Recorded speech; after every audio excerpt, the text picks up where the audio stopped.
Hello दोस्तों, स्वागत है आपके अपने YouTube channel math with AI में।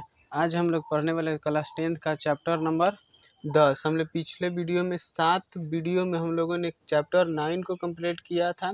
इसमें ये 10वां नंबर चैप्टर है। ये चैप्टर बड़ा नहीं है, लेकिन आपको क्या लग रहा है बड़ा नहीं है तो इस चैप्टर से क्वेश्चन नहीं पूछा है। लगभग 10 से 12 नंबर का क्वेश्चन इस चैप्टर से पूछा जाता है। जिस चैप्टर का नाम क्या है, ब्रीथ, या इंग्लिश में सर्कल। ब्रीथ कहने का मतलब एक गोला, सीधे से समझ लीजिए। इसमें इतने सारे टॉपिक पढ़ने हैं, 8 लगभग टॉपिक पढ़ना है। सबसे पहले इस टॉपिक के बारे में जानेंगे, उस पर अगले वीडियो में क्या करेंगे, एक्सरसाइज करेंगे। तो सबसे पहले इन टॉपिक को जानेंगे, और अगर मान लीजिए इस टॉपिक को आप लोग नहीं जानते हैं तो एक्सरसाइज अच्छा से नहीं बनेगा। अगर आप इस चैनल पर नए जुड़े हैं तो प्लीज़ इस चैनल को सब्सक्राइब करें और अपने दोस्तों में भी क्या करें, शेयर करें, क्योंकि आप लोगों के लाइक शेयर से ही हमें क्या मोटिवेशन मिलेगा कि हाँ, आप लोगों के लिए हम और भी कुछ करें। तो इसलिए सबसे पहले टॉपिक क्या है, अप्रतिच्छेदी। अप्रतिच्छेदी अभी बताया ना कि ब्रीथ का मतलब क्या होता है। मान लीजिए ब्रीथ का मतलब सीधे से एगो क्या होता है, गोला होता है। ठीक, ब्रीथ का मतलब एगो गोला, समझ में आ गया। और उसी में होता है अप्रतिच्छेदी रेखा। अप्रतिच्छेदी क्या रेखा। तो देखिए, अप्रतिच्छेदी मान लीजिए कि हमने एक बड़ा सा क्या बनाया, गोला बना दिया। गोला बना दिया, इसके बगल में एक रेखा खींचे या फिर इधर खींचे या फिर कहीं खींचे, तो आप बताइए कि क्या कर रहा है, इस गोला को टच कर रहा है, छू रहा है। तो इसलिए जब नहीं छुएगा ना, कोई गोला किसी रेखा को नहीं छुएगा किसी भी बिंदु पर, तो उसे क्या कहेंगे कि ये क्या है, ये अप्रतिच्छेदी रेखा है। समझ में आ गया, क्या कहेंगे, अप्रतिच्छेदी रेखा है ये। उसके बाद आगे हमारा दूसरा टॉपिक अप्रतिच्छेदी रेखा। समझ में आया कि अगर कोई गोला है यानी वृत्त है, सर्कल है, उसके पास में कोई रेखा है, अगर रेखा वृत्त को टच नहीं कर रहा है तो उसे क्या कहेंगे, अप्रतिच्छेदी रेखा कह देंगे हम लोग। उसके बाद आएगा छेदक रेखा। क्या, छेदक रेखा। छेदक रेखा का मतलब होता है कि देखिए कि छेदक का मतलब सीधे समझिए कि छेद देना। क्या, छेदक का मतलब छेदना। सीधे से मान लीजिए हम यहाँ पर गोला बनाए और कोई रेखा आके इसको छेद देता है इसे, तो इस रेखा को हम लोग क्या कहेंगे, छेदक रेखा। समझ में आ गया कि कोई गोला है, कोई रेखा आके इसको छेद देता है तो क्या करेंगे, इसको छेदक रेखा कहेंगे। समझ में आ रहा है। उसके बाद आता है, दो हम लोग कंप्लीट किए। उसके बाद आता है स्पर्श रेखा। स्पर्श रेखा वही होता है कि मान लीजिए वो गोला है, एगो गोला इस तरह से बना दिए हम लोग। अगर कोई एक बिंदु से कोई रेखा आती है और गोला को टच करती है, यानी टच करती है, यहाँ से भी मान लीजिए गोला यहाँ टच कर रही, तो इस रेखा को क्या कहेंगे, स्पर्श रेखा। कोई गोला है, इस पर से किसी एक बिंदु से कोई रेखा क्या कर रही है, टच कर रही है। यहाँ से एक बिंदु है, यहाँ पर एक बिंदु से क्या करी, टच कर रही है, तो उसे क्या कहेंगे, स्पर्श रेखा कहेंगे। उसके बाद आता है स्पर्श बिंदु। स्पर्श बिंदु क्या होता है कि जिस बिंदु पर स्पर्श रेखा टच कर रहा है, यहीं पर कर रहा है, तो इस बिंदु को ही क्या कहेंगे, स्पर्श बिंदु। इतना आपको समझ में आ रहा होगा कि चैप्टर कोई बड़ा नहीं है, नहीं हार्ड है, लेकिन फिर भी सभी लोगों को क्या होता है, समझ में नहीं आता है। या फिर देखिए एग्जाम में ऐसे मान लीजिए यहाँ पर स्पर्श रेखा इसे खींच दिया गया, ये है स्पर्श रेखा बाहरी। अगर कोई कभी क्वेश्चन में आ जाए कि एक वृत्त पर कितने सारे स्पर्श रेखा खींचे जा सकते हैं, तो आप कहिएगा अनंत। अनंत, ठीक। यहाँ भी खींचा जा सकता है, यहाँ भी खींचा जा सकता है, यहाँ भी, यहाँ भी, यहाँ भी, कहीं एक जगह टच करना चाहिए, ठीक।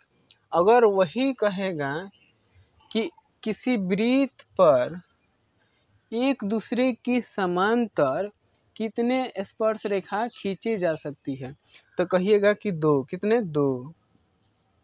कितने, दो। एगो यहाँ पर समांतर, क्या मतलब इसके सामने ही ना होगा कि कभी मिले ना, इस तरह समांतर, एगो नीचे एगो ऊपर। या फिर ऐसे कह सकते हैं कि एगो इस साइड एगो इस साइड, क्या हो गया, समांतर रेखा हो गया। या फिर इसको क्या कहेंगे, वृत्त के समांतर कितने स्पर्श रेखा खींची जा सकती है तो 2। स्पर्श बिंदु किसे कहते हैं कि जिस बिंदु पर जाके मिल रहा है उसे क्या कहेंगे, स्पर्श बिंदु कहेंगे। आपको समझ में आ गया होगा यहाँ तक। आगे है कि जीवा है, व्यास है, त्रिज्या है, परिधि है। ठीक, यहाँ से देखिए उसके बाद क्या आता है जीवा। जीवा कहने का मतलब मान लीजिए एक गोला है, इसमें कितने भी सारे रेखा खींचा जाए तो इसी रेखा को क्या कहते हैं, जीवा कहा जाता है। क्या, जीवा कहा जाता है। समझ में, इसी रेखा को क्या कहते हैं, जीवा कहते हैं। लेकिन वही जीवा अगर मेन सेंटर पे पड़ जाए, मेन बीच सेंटर पे पड़ जाए तो उसे हम लोग व्यास कहेंगे। क्लियर है कि अगर कोई वृत्त में कोई रेखा खींची जाती है ऐसे ऐसे ऐसे ऐसे, तो ये सारी क्या है, जीवा ही है। लेकिन ये जो बीच सेंटर में यहाँ पड़ा है इसे हम लोग क्या कहेंगे, तो व्यास कहेंगे। क्लियर है। अगर कोई क्वेश्चन में अगर कभी आए कि सबसे बड़ी जीवा क्या है, तो सबसे बड़ी जीवा व्यास होती है। समझ में आया। क्लियर है कि किसी वृत्त में रेखा जितने सारे भी होते हैं उसे जीवा कहते हैं। समझ में, जीवा कहते हैं, जीवा। अब व्यास भी समझ में आ गया कि जो बीच मेन सेंटर पे पड़ता है रेखा, जो जीवा बीच सेंटर पे पड़ जाता है उसे हम लोग क्या कहते हैं, व्यास कहते हैं। क्लियर है आपका।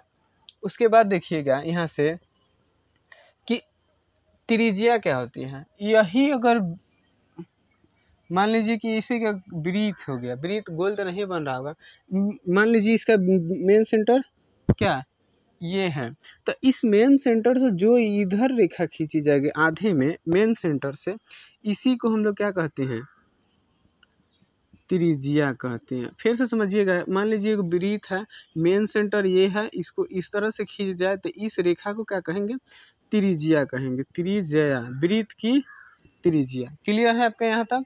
आपको उम्मीद है कि आपको समझ में आएगा त्रिज्या क्या होती है। उसके बाद आता है क्या, परिधि। परिधि क्या कहते हैं कि जो गोला घेरा जा रहा है इसी को हम लोग परिधि कहते हैं। बात खत्म।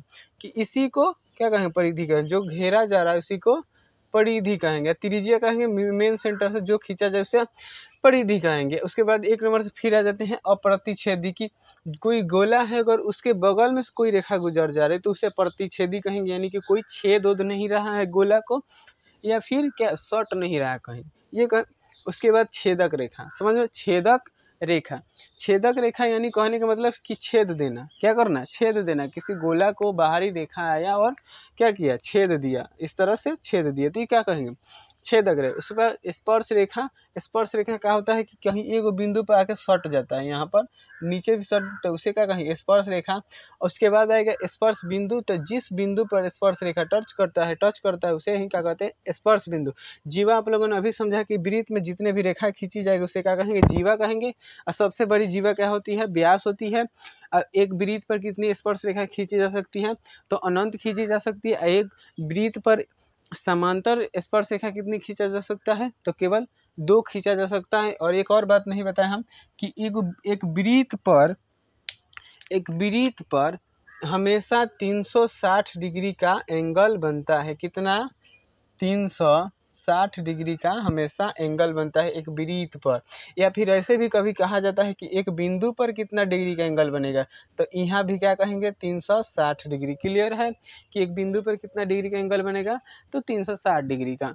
उसके बाद आता है व्यास। बताए कि सब जो बीच सेंटर पर पड़ता है उसे क्या कहते हैं, व्यास कहते हैं। जो बीच सेंटर पर पड़ता है उसे व्यास कहते हैं। जो त्रिज्या या कि आधे सेंटर से खींच दिया जाए, आधे गेला ऐसे, मान लीजिए ऐसा ही ना खींचा जा सकता है कि एक ऐसे प्रकार लिया जाता है, इस तरह से घुमाया जाता है, तो इसे क्या कहेंगे, यहाँ से यहाँ तक की दूरी को त्रिज्या कहेंगे।